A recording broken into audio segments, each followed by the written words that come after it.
Hello नमस्कार, welcome to inculcate learning. दिसंबर 2025 के previous year questions हम सॉल्व कर रहे हैं जी। 107वीं ये क्लास है। ऑलरेडी 106 क्लास में हम एक पेपर सॉल्व कर चुके हैं जो कि 3 जनवरी को शिफ्ट 2 में हुआ था। आज का पेपर 5 जनवरी को शिफ्ट 1 में हुआ था। इंग्लिश का पेपर या इसके साथ और जो भी पेपर्स हुए होंगे सब्जेक्ट 2 वाले, वो सारों के सारों में ये वाला पेपर 1 रहा है। Okay, this is presented by me Raveena. Videos informative लगे तो इनकलकेट लर्निंग को लाइक शेयर सब्सक्राइब जो है आप कर दीजिएगा। इसके बाद की क्लासेस तभी डल पाएंगी जब आप मुझे क्वेश्चन पेपर या रिस्पॉन्स शीट्स भेजेंगे। जो जिसने भी इस बार के पेपर दिए हैं तो वो प्लीज रिस्पॉन्स शीट भेजिए ताकि हम उन पेपर्स को सोल्व कर पाए। ठीक है जी। ऑब्वियसली बात है, ये वाला जिनका 5 जनवरी शिफ्ट 1 में हुआ है या 3 जनवरी शिफ्ट 2 में हुआ है उनको छोड़ के बाकी बच्चों का जो हुआ वो भेजिएगा, बिकॉज ये दोनों तो हम कवर कर ही चुके हैं। चलिए 50 क्वेश्चंस है। Again you know the drill कि आपको कैसे करनी है चीजें यहाँ पे, और क्योंकि ऑलरेडी आप इतनी सारी क्लासेस देख चुके होंगे एंड डाटा इंटरप्रिटेशन का क्वेश्चन आपके सामने है। Following table shows the number of laptop sold by 5 different stores. So ये ए से लेके ई तक के स्टोर ने जनवरी, फरवरी, मार्च, अप्रैल, मई में कितने लैपटॉप्स बेचे हैं वो इंफॉर्मेशन दे रखी है। पहला क्वेश्चन आपके सामने है, number of laptops sold in all the 5 months is more than 2000 for exactly. So more then यानी 2000 से ज्यादा बोला है। सो ऑब्वियसली हमें जोड़ना पड़ेगा, तो आप इन सबको ए स्टोर के लिए, बी स्टोर के लिए, सबके लिए यहाँ पे आपका काम है जी इनको जोड़ने का। ओके, हो जाएगा जोड़ने का काम तो इजी है। जब आप जोड़ेंगे, इसको वीडियो को यही स्टॉप करके आप इनको एडिंग का एडिशन करके देखिए। ओके, ये आंसर रहेगा। यहाँ पे आपके ये रहेगा जोड़। और देखो 2000 की अगर बात करोगे तो 2000 तो यहाँ भी है, बट इन्होंने पूछा है मोर देन 2000। सो मोर देन 2000 जो है वो आपका 2180 है और 2170 है। ये दो स्टोर में है। आंसर आपका फर्स्ट हो जाएगा। ठीक है जी। Next question, by store A, the number of laptops sold in May is approximately इतने % of that in March। तो A स्टोर के लिए आपसे पूछा है मई में जो लैपटॉप बिके हैं वो कितना परसेंटेज है जो मार्च में बिके हैं उसका। यानी मई वाले लैपटॉप इज इक्वल टू, मान लो मैं बोल रही हूँ X% ऑफ जो मार्च में बिके हैं, तो ये X हमें निकालना है। 0 से 0 cut, 4080 divided by 44 is equal to x। तो ये आपकी परसेंटेज आ जाएगी। ओके, 4 एकम 4, 4 एकम 4, 4 दूनी 8, 0। अब यहां से आप कर सकते हो 11 9 पे जाएगा ये, 11 99, 3 बचेंगे 0, यानी 11 दूनी 22। सो 92 पॉइंट समथिंग आएगा। तो ये आंसर आपका थर्ड हो जाएगा जी। ओके, कोई डिफिकल्ट नहीं है, बहुत इजी है। What is the average number of laptops sold by store C? C store फरवरी, मार्च और अप्रैल का एवरेज निकालना है। यानी इनको जोड़ो, जोड़ेंगे तो 6 और 4 10, 5 और 2 7 और 7 14 और 1 15, 1 5 और 4 9 और 1 10 और 3 13, 1350 डिवाइड बाय 3, 3 तिया 9, 3 चौके 12, एक आएगा 3 5 15 और 0, 450 आ गया भाई। इजी है, ये भी कोई डिफिकल्ट नहीं था, right. Number of laptop sold bye store D कब कब, फरवरी और मई टुगेदर। ये है फरवरी, ये है मई, साथ में इज अप्रोक्सीमेटली इतना % more than that. More than और उसमें फर्क होता है, बताया है मैंने बहुत बार। So more than that by store B जनवरी और मार्च। ये बी का जनवरी और मार्च है। पहले तो मैं इनको जोड़ दूं, ठीक है। अगर मैं 360 और 306 को जोड़ती हूँ तो कितना आया, 6 6 और 6, ठीक है, 666। फिर दूसरा क्या है आपका, दूसरे में है 312 और 336, यानी 6 और 2 8, 3 और 1 4 और 6 648। अब ये पूछ रहा है ये कितना प्रतिशत ज्यादा है। तो देखो 666 648 से कितना ज्यादा है भाई, कितना ज्यादा हुआ, यहाँ पे 6 वो आ गए, 10 और 2 12, 12 और 6 18, 18 ज्यादा है। ठीक है, सो यानी कि 18 ज्यादा है। और किससे ज्यादा है, तो 648 था, एक 666। सो 18 ज्यादा है, परसेंटेज पूछा है तो किससे है जी, 648 से ज्यादा है और मल्टीप्लाई बाय 100। यहाँ से आपका क्वेश्चन सोल्व हो जाएगा। ठीक है, तो इतने % मोर देन जो है वो आपका आंसर आ जाएगा। हो जाएगा ये तो सोल्व कर लोगे। 2 नीम 18, 2 तिया 6, 2 दूनी 4, 2 चौके 8, 3 एकम 3, 3 आठे 24, 3 तिया 9 एंड देन 3 तिया 9 और 3 छीके 18, 100 डिवाइड बाय 36, 3 30 होता, 3 पे जाए, नहीं 3 पे नहीं जाएगा ये। ठीक है, तो ये 2 पे जाएगा, तो 2 पॉइंट समथिंग आएगा। तो एक बार सोल्व करके देख लो कि इन दोनों में से क्या आंसर रहेगा। ठीक है, आंसर आपका 4th रहेगा। 2.777 आ जाएगा ये, तो 2.78 जो है वो आपका आंसर हो जाएगा। चलिए, if M is the number of laptops sold by store B and store D together in March, so ये है मार्च, ये है B, ये है D, यानी इन दोनों को जोड़ दोगे तो वो वैल्यू है M। तो M कितना हो गया जी? 6 और 5 और 3 8। ठीक है, N is the number of laptops sold by store A and E, ये है A, ये है E जनवरी में, यानी 420 और 430। तो n की वैल्यू क्या आ गई? 4 और 4 8, 5 और 0 850। अब ये बोल रहे हैं m माइनस एन कर दो, तो घटा दो इसमें से। घटा के साफ पता चल रहा है 6 और 1 16। आंसर आपका फर्स्ट हो जाएगा। मतलब इससे इजी डीआई नहीं हो सकता, और डीआई मोस्टली इजी आता है, कई बार आप कंफ्यूजन में उसको गलत करके आते हैं। Next question, intrinsic motivation is the most important factor for individuals learning. Obviously, अगर आप अंदर से ही motivated नहीं हैं, आप सीखना नहीं चाहते हैं, तो क्या कैसे होंगी ना चीजें? तो ये बात तो ठीक लग रही है। A teacher cannot motivate enough such that the learner gets interested in learning. बिल्कुल कर सकता है टीचर इतना मोटिवेट कि बच्चा इंटरेस्टेड हो जाए सीखने में। टीचर पे बहुत कुछ डिपेंड करता है, तो ये तो गलत हो गया जी। Why can't the teacher motivate enough? बिल्कुल कर सकता है, तो only first statement is correct, second is wrong, answer 3. India's ethanol blending program aims to achieve which of the following key objectives? देखो ऐसे क्वेश्चंस के लिए कई बार आपको रटने की जरूरत नहीं है, आपका लॉजिक ही काम चल जाएगा। कैसे करेगा? इन्होंने इंडिया के इथेनॉल ब्लेंडिंग प्रोग्राम की बात की है। ओके, अगर आप इथेनॉल ब्लेंड कर रहे हो यानी आप एनर्जी सिक्योरिटी को कुछ तो प्रमोट करना चाह रहे हो, ठीक लग रहा है। आप green house gas emission reduce करना चाह रहे हो, ये भी ठीक है। ठीक है, ताकि पोल्यूशन कम हो। टू प्रमोट इथेनॉल इंपोर्ट्स, अगर हम इथेनॉल ब्लेंडिंग प्रोग्राम कर रहे हैं तो हम इथेनॉल को बाहर से क्यों इंपोर्ट करेंगे, और वो भी लार्ज स्केल पे? सो टू प्रमोट नहीं, टू रिड्यूस इथेनॉल इंपोर्ट्स। ठीक है, तो ये गलत हो गया। टू स्ट्रेंथन रूरल इकोनॉमी, ठीक है। और to facilitate waste to wealth conversion, तो वेस्ट टू वेल्थ, तो इथेनॉल जैसे वो था ना, ये जो आपका तूड़ी बच जाती है, या जो आप जब गेहूं या कोई और चीज निकालते हो जब खेत में, तो उस टाइम पे जो एक्स्ट्रा पार्ट बच जाता है, सो वो उससे भी इथेनॉल बनाने की बात हुई है। सो आप वेस्ट से वेल्थ में कन्वर्ट कर रहे हो चीजों को, ये भी ठीक लग रहा है। सारे ठीक लग रहे हैं, सिर्फ सी गलत लग रहा है जी। तो अगर आपको सी का भी आइडिया लगा लो तो आंसर आपका देखो 4th आ गया। ठीक है, सो ये बात आपने ध्यान रखनी है। ये है इंडिया का इथेनॉल ब्लेंडिंग प्रोग्राम, जो एम करता है 20% ethanol blending in petrol E20 2025-26 तक का टारगेट है। जो ओरिजिनली 2030 का टारगेट था उसको रिड्यूस करके 25-26 बनाया। तो आप एनर्जी सिक्योरिटी, इंपोर्ट्स को रिड्यूस करना, ठीक है, एनवायरमेंट के लिए बेनिफिशियल रहेगा। देन आपका एग्रीकल्चरल ग्रोथ जो हो रही है वो वेस्ट टू वेल्थ वाले में आ गया, जैसे जो शुगर मिल्स है या जो किसानों के पास बचता है एक्स्ट्रा, तो उससे कैसे फ्यूल में कन्वर्जन होंगी चीजें। फिर अपना 20% टारगेट तो है ही, उसके अलावा फिर 25%, 27% और 30% के टारगेट्स हमें लेके चलने हैं। सो अभी 20% वाला हम ऑलरेडी जो है वो अचीव कर चुके हैं। ठीक है, ओके, रिसर्च मेथड और difficulty, case study, correlational research, observation और survey. Respondents may distort their responses to make them socially acceptable, so वो अपने रिस्पॉन्सेज जो है वो डिस्टॉर्ट कर सकते हैं। सो ये सर्वे में लग रहा है।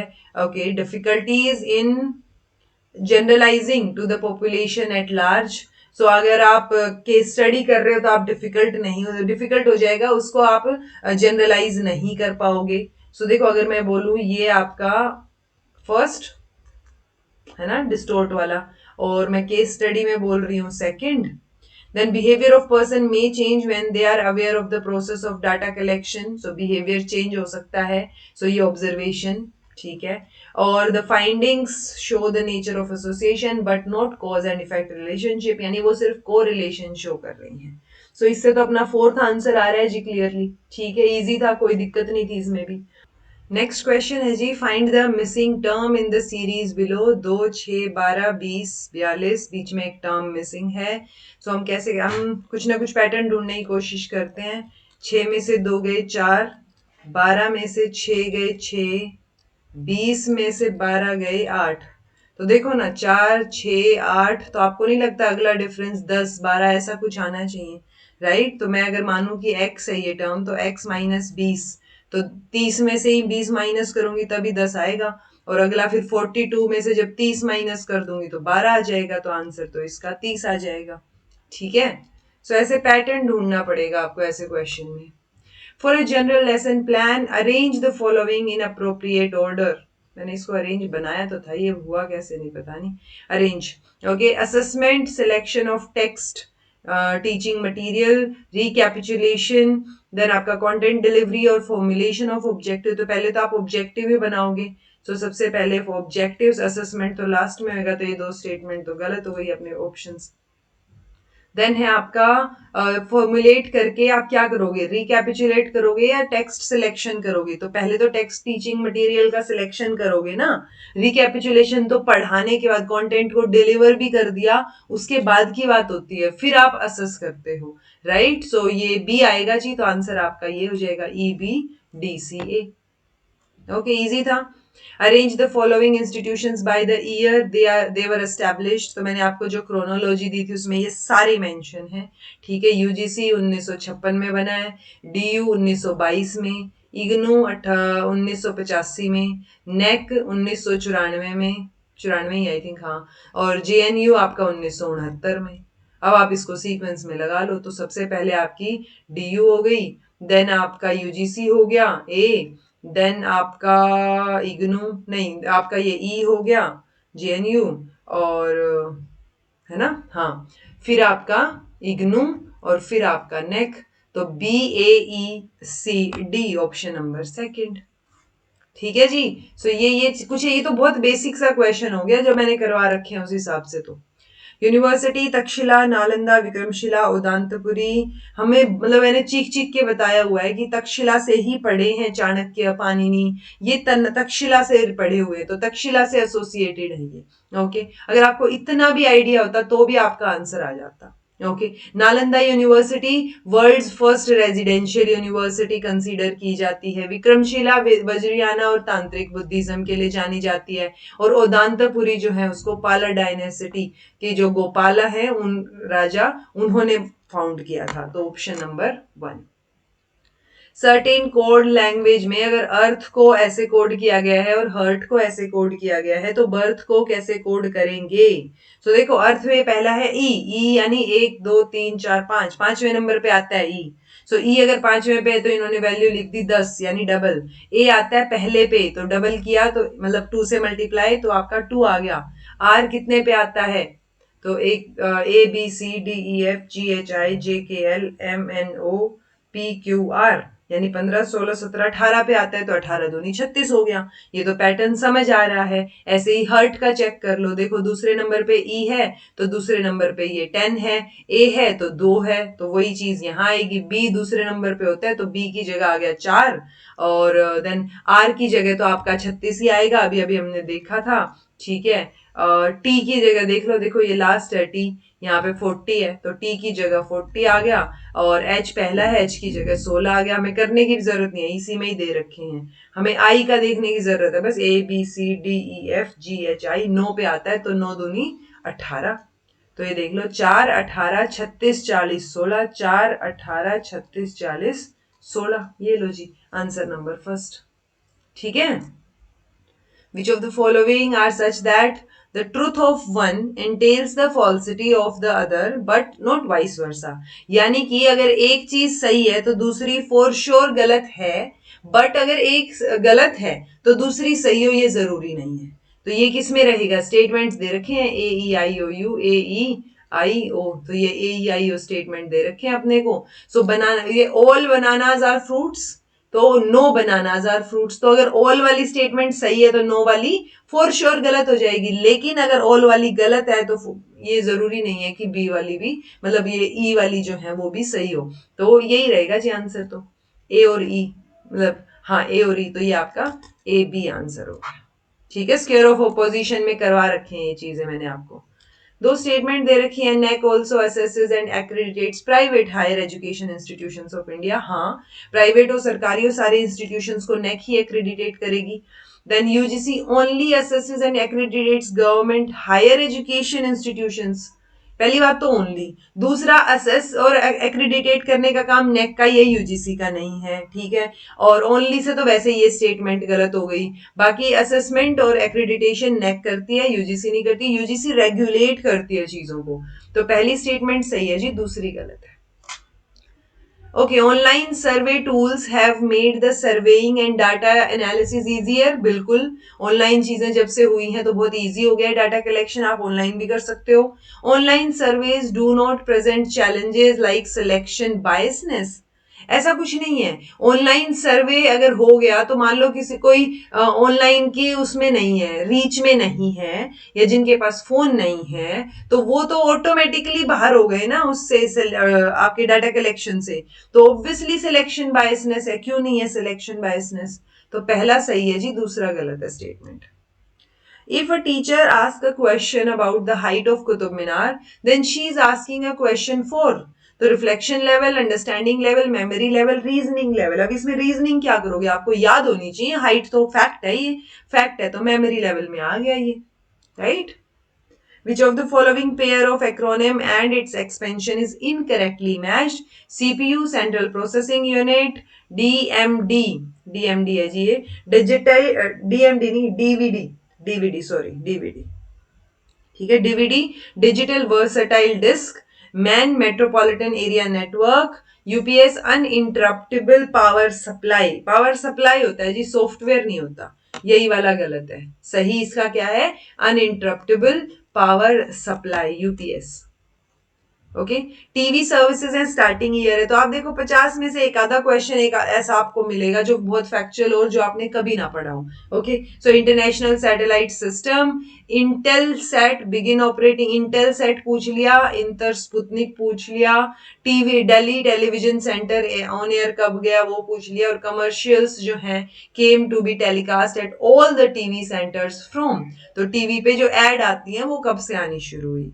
सो यही है सबसे लेटेस्ट चीज तो इन सारी चीजों में 1976 वाली, ठीक है। आंसर आपका थर्ड हो जाएगा, डी का second.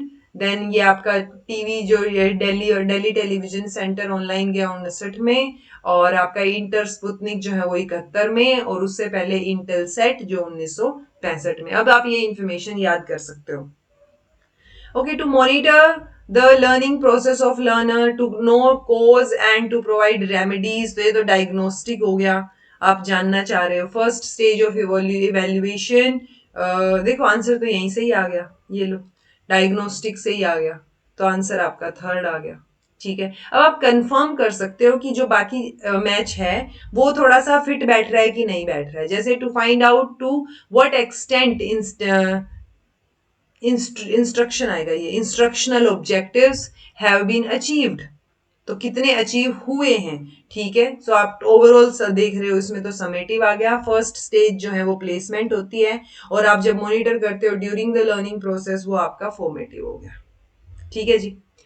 Which of the following statements are logically equivalent? So contraposition, conversion और obversion, तो ये तो मैंने आपको बहुत अच्छे से करवाया था, आई होप आपको याद हो। All pens are known pencils, all known pencils are pens, no pencils are pen, no pens are pencil. So logically equivalent आपसे पूछा है, तो for sure no वाले में तो जो conversion है वो होता ही है logically equivalent, तो C और D तो for sure सही है। सी और डी अगर सही है तो आपके पहले दो ऑप्शंस कट आउट हो गए। अब ए साथ में मैच कर रहा है या बी मैच कर रहा है वो आपने देखना है। ओके, सो नो का अगर आप देखोगे तो ओल, नो का ओल में कन्वर्जन हो गया। ठीक है, तो ये आप अगर देखोगे तो वर्जन कॉन्ट्रापोजिशन क्या बनेगा, आंसर आपका फोर्थ बनेगा। ये देखो ओल, ऑल एस इज पी, तो ऑल यहाँ पे तो दोनों में नॉन लग रहा है, तो ऐसा तो कुछ है नहीं, ठीक है। ये देखो, ये रहा, ये ऑबवर्जन है जी एक दूसरे का। नो एस एस पी, तो मैं बोल रही हूं नो पेन्स आर पेंसिल्स, तो ये क्या हो गया जी, all pens are non pencils. तो ये इस डी वाली स्टेटमेंट का ऑबवर्जन हो गया, जो कि एक इक्विवेलेंट स्टेटमेंट आपको देता है, ठीक है। सो ये कॉन्ट्रापोजिशन, कन्वर्जन, ऑबवर्जन मैंने बहुत बार समझा रखे हैं, मैराथन्स में भी करवाए थे, आपको पता होने चाहिए।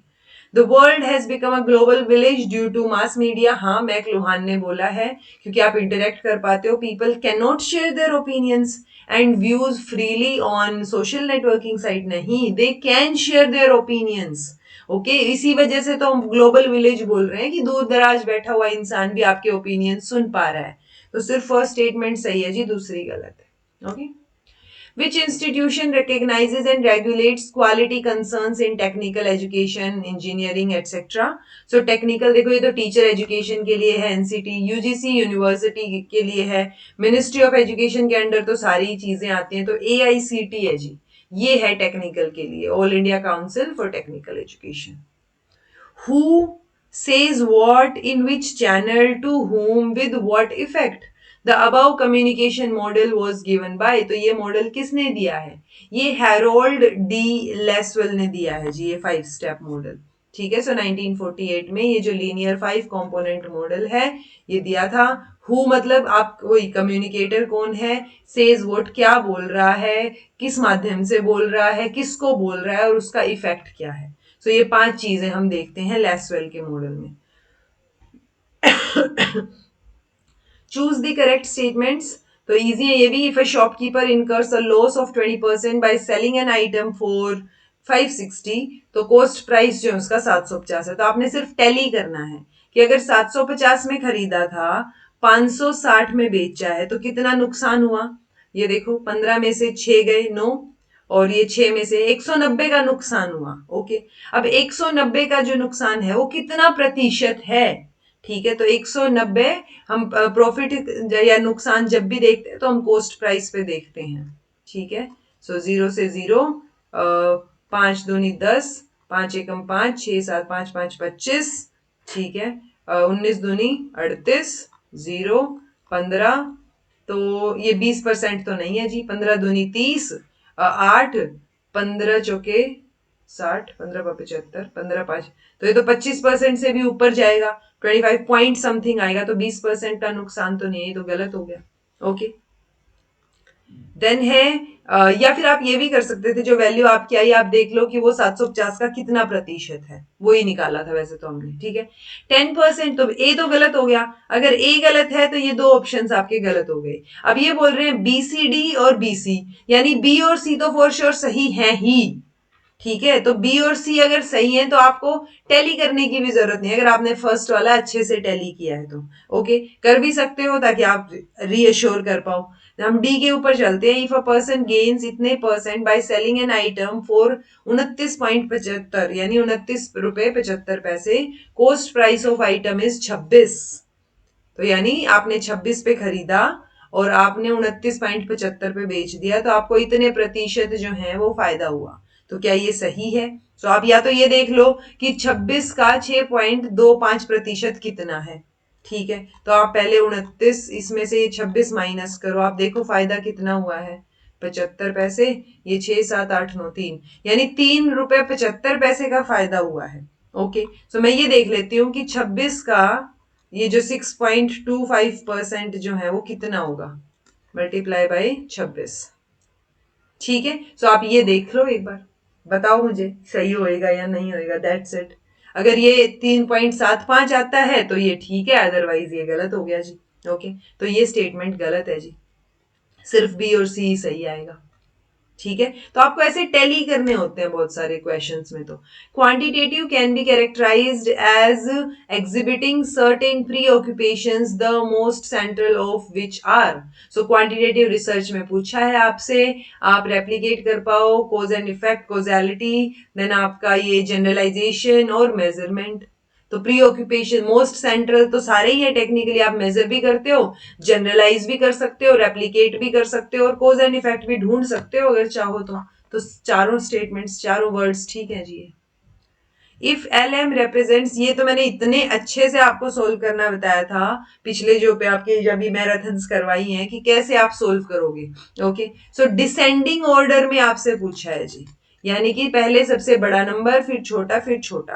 अब आप ये क्या करोगे, क्योंकि ये 4 बेस में है, ये 2 बेस में है, ये 8 और ये 16 बेस में है, तो आप इनको डेसिमल में 10 बेस में कन्वर्ट कर लो। ठीक है, तो किसी भी स्टेटमेंट को, मान लो ये 4 वाली है, इसको अगर मुझे 10 बेस में कन्वर्ट करना है तो पहले मैं 103 को कर लूं, क्या पता मुझे डेसिमल वाला पॉइंट करने की जरूरत ना पड़े, मैं पहले इनको डेसिमल से पहले वाली स्टेटमेंट्स को कर लेती हूँ। 103 4 है तो 4 बेस, यानी 4 0, 4 1, 4 2, ये इसका मतलब 1, किसी की भी पावर अगर 0 है तो उसका 1 आंसर आएगा। 4 एकम 4 और 4 चौके 16। अब 103 लिख दो आप यहाँ, 103 लिखा। अब इसको मल्टीप्लाई करो, 3 एकम 3, ये 0 आ गया, ये 16 एकम 16 आ गया। अब इनको जोड़ दो, 16 0 और 3 19 हो गया। सो यानी ये 19 पॉइंट समथिंग आएगा जब आप इसको 10 बेस में कन्वर्ट कर रहे हो। ठीक है, अब मैं बाकी भी साथ में ही करके देख लेती हूँ। अगर 2 वाला करूंगी, 2 बेस है, तो 2 की 0, 2 की 1, 2 की 2, 2 की पावर 3, 2 की पावर 4, कितने हैं ये, 3 और 2 5 है ना। हाँ ठीक है, हो गया। 1 1 0 0 0 और 1, एक और आएगा, 2 की पावर 5 भी आएगी, 1। ठीक है, सो अगेन ये 2 की 0 है तो ये 1, 2 एकम 2, 2 दूनी 4, 4 दूनी 8, 8 दूनी 16 और 16 दूनी 32। तो देखो ये 3 तो 0 है ही, ये एक 32 और ये 2 एकम 2, तो 32 प्लस 2 और 1 एकम 1। ठीक है ना, सो 32 33 34 35 आ गया जी। सो 35 पॉइंट समथिंग आएगा। ऐसे ही मैं 8 बेस में कर लूंगी, 8 की 0, 8 का 1, तो ये 1 आ गया, ये 8 आ गया, मेरे पास 46 है सिर्फ, तो 6 एकम 6 और 8 चौके 32, 32 और 6 38 हो गया जी। सो ये 38 पॉइंट समथिंग आएगा। अगेन ये 36 है, 16, तो 16 का 0, 16 का 1, तो ये 16 है, ये 1 है, और हमारे पास 36 है, तो 6 एकम 6 और 6 दूनी 12, 6 16 ती 48, 16 दूनी 32, 16 ती 48, 48 और 6 जोड़ दो, 8 और 6, 8 9 10 11 12 13 14, 1 4 और 1 5, 54 पॉइंट समथिंग ये आएगा। ठीक है ना, तो आपको क्या करना है, आपको इनमें इनको डिसेंडिंग में लगाना है, तो मुझे डेसिमल के बाद की जरूरत ही नहीं पड़ी, कंफ्यूजन ही नहीं है यहाँ तो कोई। डिसेंडिंग मतलब आपका कम होता हुआ क्रम, तो सबसे ज्यादा डी है तो सबसे पहले डी, फिर सी, फिर बी और फिर ए, तो डी सी बी ए, यानी फोर्थ ऑप्शन आपका आंसर हो गया जी। ये लो, ठीक है, समझ आया। तो जब भी किसी और बेस में अगर ये दे रखे हैं तो आप क्या करोगे, 10 बेस में कन्वर्ट करने के लिए ऐसे ही रिवर्स में पावर्स लगाओगे उस बेस की। 4 है तो 4 की 0 1 2 ऐसे, और ये तरीका सिर्फ डेसिमल से पहले वालों के लिए है, ये भी बताया था मैंने।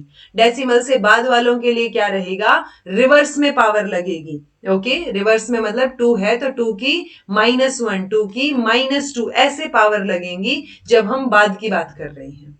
ओके, सो आप एक बार इनको सोल्व करके देखना, ये आंसर्स ऐसे आएंगे। जैसे ये 4 है तो 4 की -1 रखोगे आप, 4 की -1 इज लाइक 1/4, 1/4 कितना हो गया, 4 दूनी 8, 0.25। ठीक है, और इसकी जब आप 2 से मल्टीप्लाई करोगे तब जाके क्या आया आपका, ये 5 आ गया, 0.5, राइट। तो ये पॉइंट डेसिमल 5 यहां आ गया। ऐसे ही आप 2 की करोगे, 2 की पावर, और अच्छा जैसे हमने डेसिमल से पहले वाला है तो 0 से शुरू किया पावर, यहां पे हम सीधा -1 से शुरू करेंगे। ओके, सो ये एक दो चीजें हैं छोटी छोटी, कि जब आप ये 2 की पावर ऐसे रख रहे हो तो ये माइनस वाली जो पावर है जो डेसिमल के बाद वाले के लिए यूज होती हैं, वो सारी -1 से शुरू होंगी। ओके, चलिए, in Earth's geological history, which one of the following period is characterized by large scale formation of coal? तो इसकी अगर आप देखें, आपको रटने की जरूरत नहीं है, ये वाला क्वेश्चन एक बार आया है, दोबारा पता नहीं आए ना आए क्या हो, सो हमें डीपर लेवल पे जाने की जरूरत नहीं है। फिलहाल इसका आंसर कार्बोनिफेरस पीरियड रहेगा। ओके, क्रोनोलॉजिकली अरेंज करने हैं कम्युनिकेशन के मॉडल, वेस्ले और मैकलीन का मॉडल, ओसगुड मॉडल, लेसवेल का मॉडल, थियोडोर और क्लॉड शैनन, शैनन और वियर का मॉडल। ठीक है, सो आंसर आपका फोर्थ रहेगा। ये आपकी डेट्स हैं जी। ये आपका सबसे पहले लेसवेल का मॉडल, ठीक है, 1948 में, 49 में शैनन और वियर का, देन आपका थियोडोर का है आपका 1953, 54 में ओसगुड और 57 में आपका वेस्ले और मैकलीन। ओके, सो अब आप इनको ध्यान रख सकते हो, ये एडिशनल इंफॉर्मेशन आप याद रख सकते हो क्योंकि ये हो सकता है पूछ ली जाए। दो स्टेटमेंट्स हैं, random access memory volatile memory है, हाँ है। Random access memory does not need power supply continuously, नहीं नहीं जरूरत पड़ेगी कॉन्टिन्यूटी में पावर सप्लाई की, वोलेटाइल है ये। सो सिर्फ फर्स्ट स्टेटमेंट सही है, दूसरा गलत हो गया। जब मैराथन्स करवाई थी इसकी तो रैम रोम इन सारी चीजों में बिल्कुल clear cut volatile non volatile सारे डिफरेंसेस मैंने आपको पूरे चार्ट बना के दिया था। करेक्ट स्टेटमेंट पूछी है, task specific rubric makes scoring easier. Task specific तो वो इजी बना देगा स्कोरिंग को। Artificial intelligence is the evolved intelligence in adult human being, नहीं, आर्टिफिशियल इंटेलिजेंस थोड़ी ना अडल्ट से रिलेटेड है, ह्यूमन बीइंग से रिलेटेड ही नहीं है ये आप जो है कंप्यूटर और उस फॉर्म में आप आर्टिफिशियल इंटेलिजेंस को लेके आए हो। सो बी स्टेटमेंट तो गलत है जी। अगर बी गलत है तो आपका ए सी डी या सी डी ई, तो अब ए और ई स्टेटमेंट देखो आप, बाकी तो ठीक ही है। ये है आपका analytic rubric is good for summative evaluation. देखो दो टाइप का रूब्रिक हम पढ़ते हैं, एक एनालिटिक और एक हॉलिस्टिक। हॉलिस्टिक वाला जो है वो समेटिव के लिए ठीक है, एनालिटिकल वाला जो है वो स्पेसिफिक चीजों के लिए होता है, तो वो समेटिव नहीं, फॉर्मेटिव इवेल्युएशन के लिए ठीक है। तो ये स्टेटमेंट भी गलत है जी, आपका ए सी और डी स्टेटमेंट सही हो जाएगा। ओके, सो एनालिटिक स्पेसिफिक डिटेल्ड फीडबैक के लिए चाहिए होता है, तो वो फॉर्मेटिव इवेल्युएशन के लिए ठीक है, और होलिस्टिक जो है वो आपका समेटिव के लिए ठीक है। If the statements all whales are mammals are given as false, यानी ए ई आई ओ है, सो ए स्टेटमेंट है ये आपकी अगर गलत है, सो इमीडिएटली क्या ट्रू हो जाएगा, इमीडिएटली ओ वाली स्टेटमेंट ट्रू हो जाएगी, यानी ऑल नहीं, सम वाली, सम व्हेल्स आर नॉट मैमल्स, ये ट्रू हो जाएगी जी, पक्का पक्का। सॉरी, इन्होंने हाँ ए गलत है, तो ये ओ वाली क्या हो जाएगी आपकी, सही हो जाएगी, आंसर सी आ जाएगा। नहीं सी नहीं, बी, ठीक है ना, बी, क्योंकि ये वाला है ना बी, आप इसको ठीक करो, बाकी तो ठीक लिखा हुआ है B, some whales are not mammals. Okay, which of the following statements best describe the p value in statistical hypothesis testing? So p value को तो हम डायरेक्ट ही आपका जो 0.05 और 0.01 लेवल ऑफ सिग्निफिकेंस है डायरेक्ट उनसे कंपेयर करते हैं कि p वैल्यू 0.01 से ज्यादा है, कम है, या 0.05 से ज्यादा या कम है, उस हिसाब से। ओके, और ये जो आपकी टेबल वैल्यू कैलकुलेटेड वैल्यू वाला जो फंडा था उससे एग्जैक्ट अपोजिट होता है, ये भी बताया था मैंने आपको। Okay, so probability of failing to reject the null hypothesis given the observed results, probability that the null hypothesis is true given the observed results, probability that the observed results are statistically significant given that the null hypothesis is true, probability of observing results as extreme or more extreme than currently observed। हाँ, तो आप ये compare करोगे ना, आप currently observed से compare करोगे, given that the null hypothesis is true, तो आपका आंसर फोर्थ हो जाएगा। ठीक है, आप कंपैरिजन कर रहे हो। The average marks of a group of 30 students in a class reduces by 2। तो एवरेज मार्क्स जो 30 बच्चों के एवरेज मार्क्स निकाले थे वो 2 से कम हो गए, रिड्यूसेस बाय 2, यानी मान लो एवरेज मार्क्स हर एक बच्चे के, क्योंकि आप एवरेज लगा के चल रहे हो, तो 2 से कम होते ही 30 के 30 बच्चों के टोटल 60 नंबर कम हुए ना।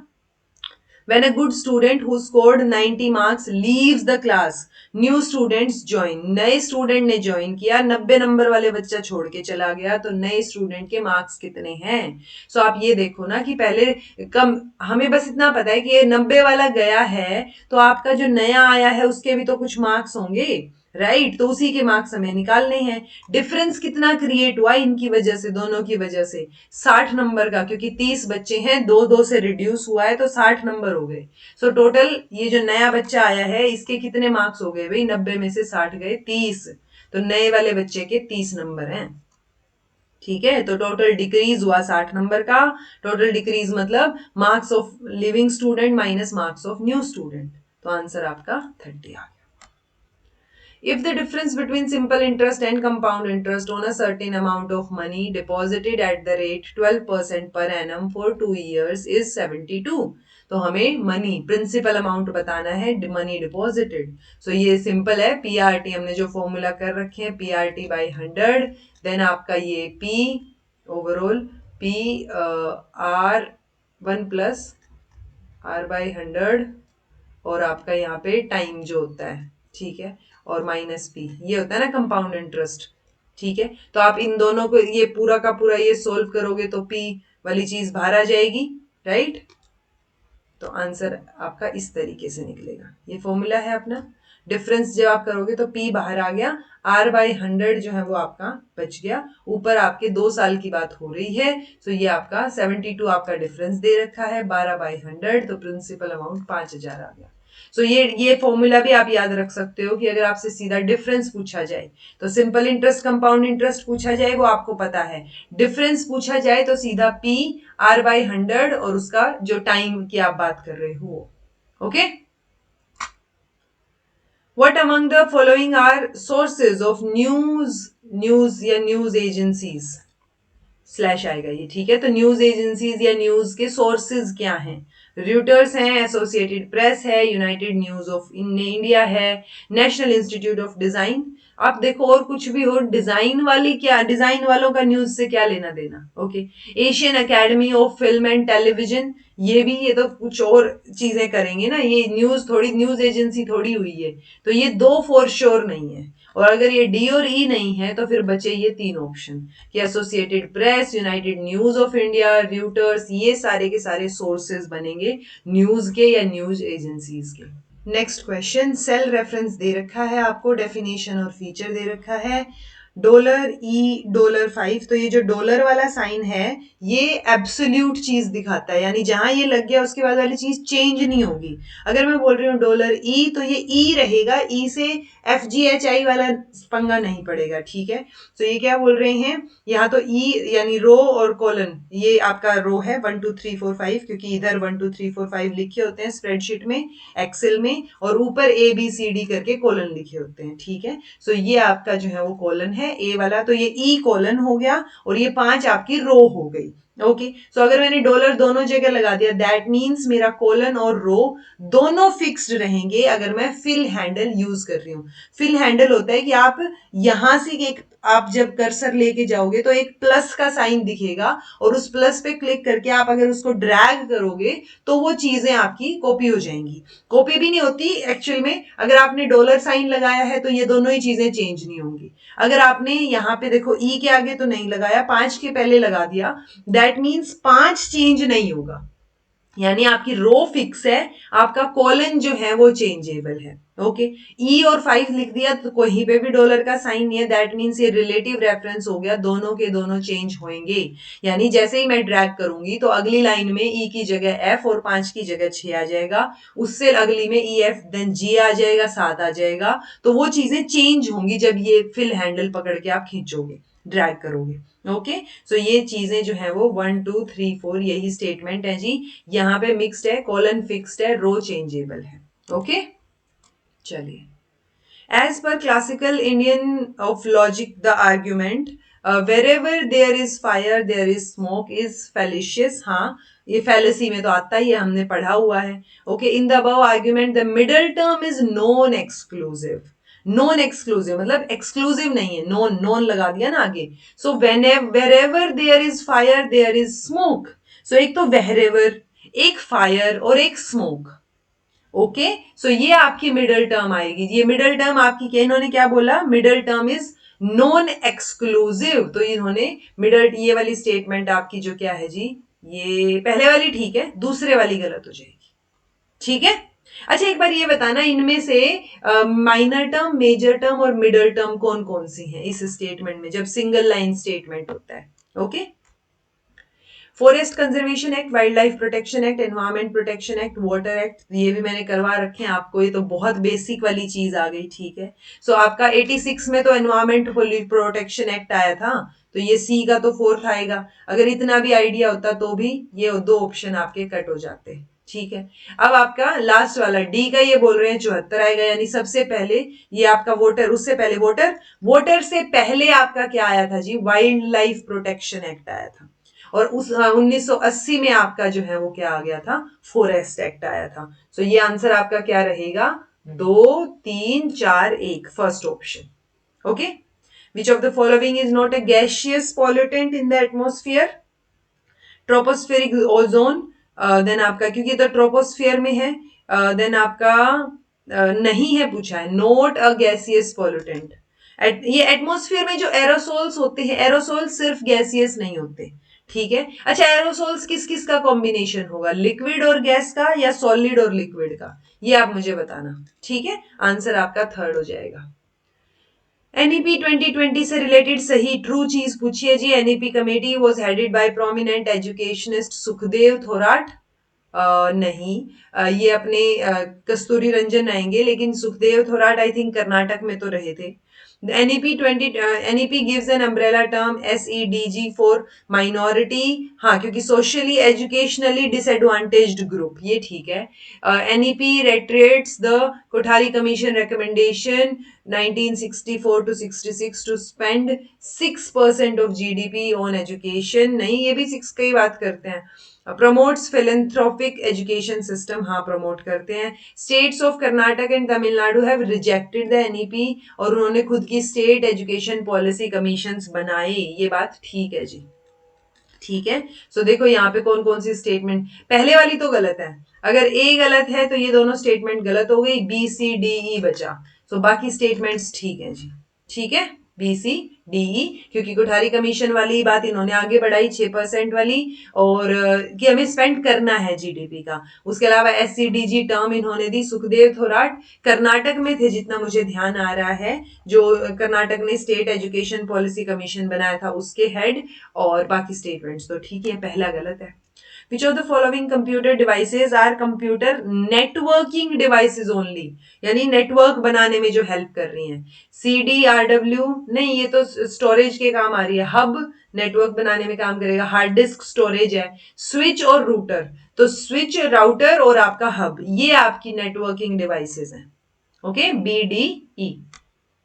Arrange the following international agreements efforts pertaining to environmental protection in chronological order: Stockholm Conference, Paris Agreement, Montreal, Kyoto और अर्थ समिट। अर्थ समिट 1992, ये तो याद होगा ही आपको। ठीक है, उसके अलावा अगर आप देखोगे स्टॉकहोम कॉन्फ्रेंस, कॉन्फ्रेंस तो पहले ही हुई थी टेक्निकली, बट अगर हम इनमें से ही देखें, पेरिस एग्रीमेंट बाद में है 2015 में, क्योटो पहले है, तो सी डी बी ये रहेगा एक पैटर्न। ठीक है, सी नहीं, रुको, सी के बाद आपका क्योटो से पहले ई था, तो सीई डी बी ये रहेगा, ए शुरू में रहेगा, ऐसा कुछ है क्या, सीई डी बी ये रहा। ठीक है, आंसर आपका सेकेंड हो जाएगा, क्योंकि ये आपका 1974 में हमने देखा है स्टॉकहोम कॉन्फ्रेंस, उसके बाद आपका मॉन्ट्रियल प्रोटोकॉल हमने 87 में देखा है, देन आपका 92 में अर्थ समिट, रियो अर्थ समिट देखा है, क्योटो प्रोटोकॉल 97 में देखा है, और पेरिस एग्रीमेंट 2015 में। ओके, तो ये जो मैंने अभी बोली है ये आपको याद होंगी, मैंने मैराथन में करवा रखी है। नेक्स्ट है population standard deviation sigma and 1/n, ये दो वैल्यूज दे रखी हैं, आपको अरेंज करना है डिसेंडिंग ऑर्डर में। ओके, तो पहले तो आपको कैलकुलेट करना पड़ेगा ना, कैलकुलेट करने के लिए आपको फॉर्मूला पता हो, फॉर्मूला क्या रहेगा, ये रहेगा। ओके, सो अब ये देखो इसमें सिग्मा दे रखा है इन्होंने। ओके, हमसे निकालना क्या है, हमसे पॉपुलेशन मीन निकालने को बोला है। हमारे पास ऑलरेडी 1/n समेशन ये वाली वैल्यू, सो ये वैल्यूज इन्होंने ऑलरेडी दे रखी हैं। आपको क्या निकालना है, यहां से आपको मीन, पॉपुलेशन मीन निकालना है, और फिर उसको डिसेंडिंग ऑर्डर में लगाना है। ये इसका डिसेंडिंग ऑर्डर में रहेगा, ये इसका फॉर्मूला है। मैं ऑलरेडी जो है ये चीजें आपको करवा चुकी हूँ, ये क्वेश्चन पीवाईक्यूज में बहुत बार आया है, जून वाले पीवाईक्यूज में भी आया था, करवाया था, तो अब मैं इसको एक्सप्लेन नहीं कर रही। अगर आपको फिर भी समझ ना आए तो आप मुझसे कमेंट करके पूछना, मैं नेक्स्ट क्लास में बता दूंगी। ओके, क्योंकि मैंने करवा रखा है सेम चीज बहुत बार, तो आपको ये पता होनी चाहिए। Okay, arrange the following in order of increasing connotation. तो कॉनोटेशन डेनोटेशन ये हमने ऑलरेडी कर रखी है। प्राइम नंबर, देन आपका ये पॉजिटिव इंटीजर, रियल नंबर और इंटीजर। सो इंटीजर जो है, प्राइम नंबर सबसे बाहरी तौर पे आ जाएगा, इंक्रीजिंग कॉनोटेशन है ना, सो प्राइम नंबर सबसे बाहरी तौर पे आ जाएगा। सबसे पहले इंटीजर आएगा या रियल नंबर आएगा? सबसे पहले आपका ये सी, रियल नंबर आएगा। ओके, तो रियल नंबर के बाद इंटीजर, इंटीजर के बाद पॉजिटिव इंटीजर और डीपर गए, और पॉजिटिव इंटीजर के बाद आपका प्राइम नंबर। ओके, सो आप डीपर लेवल पे जाते जा रहे हो। देन ये पैराग्राफ पढ़ना है जी। ये बोल रहे हैं कि लो टाइड पे he walked over the sands to the headland and round the corner to the little bay facing the open sea. It was inaccessible by boat. तो ये जो बे है, खाड़ी है, ये इनएक्सेसिबल है बोट के through, because seams of rock jutted out and currents swirled around them treacherously, but you could walk there if you choose one of the lowest ebb tide that receded a very long way. तो अगर आप low tide में जाओगे तो आप वहां जा सकते हो।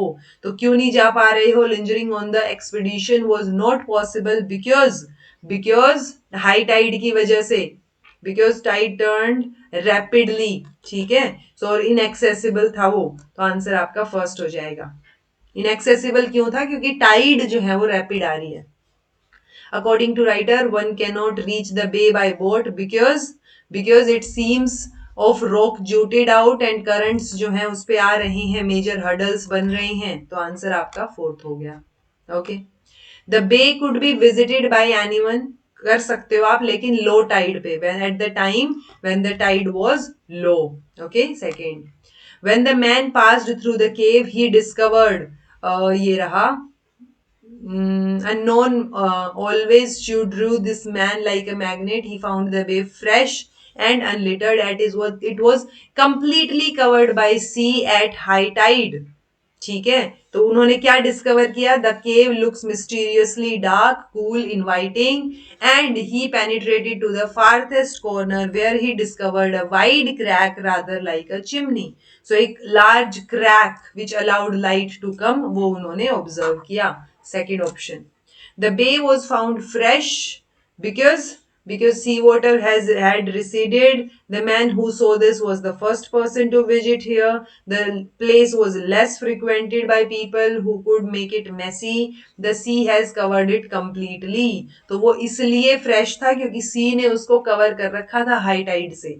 ठीक है, ये हो गए जी आपके 50 क्वेश्चन। मैं उम्मीद करती हूँ आपको हेल्प हुई होगी, आपको अच्छा लगा होगा क्वेश्चन सोल्व करके। इजी हैं। आप जब 10 मैराथन्स जो मैंने अपडेटेड मैराथन्स डाल रखी हैं ऑलरेडी पेपर 1 के लिए, वो अगर देखोगे तो आपको और इजी लगेंगी चीजें। आपको एक्सप्लेनेशन की भी जरूरत नहीं पड़ेगी अगर आपने वो मैराथन्स अच्छे से कर रखी है तो। Okay, so this was all about today. Thank you so much for watching. बाकी के क्वेश्चन पेपर्स बाकी शिफ्ट में जो हुए हैं वो प्लीज बच्चे मुझे मेल कर दीजिए, जिन जिन के पास हैं। ठीक है, ताकि हम आगे बढ़ सकें इस सीरीज में। Okay, so this was all about today. Thank you so much for watching. Be happy, keep smiling, subscribe to Inculcate Learning because it is absolutely free. Be consistent in your efforts. Take care. See you in next class.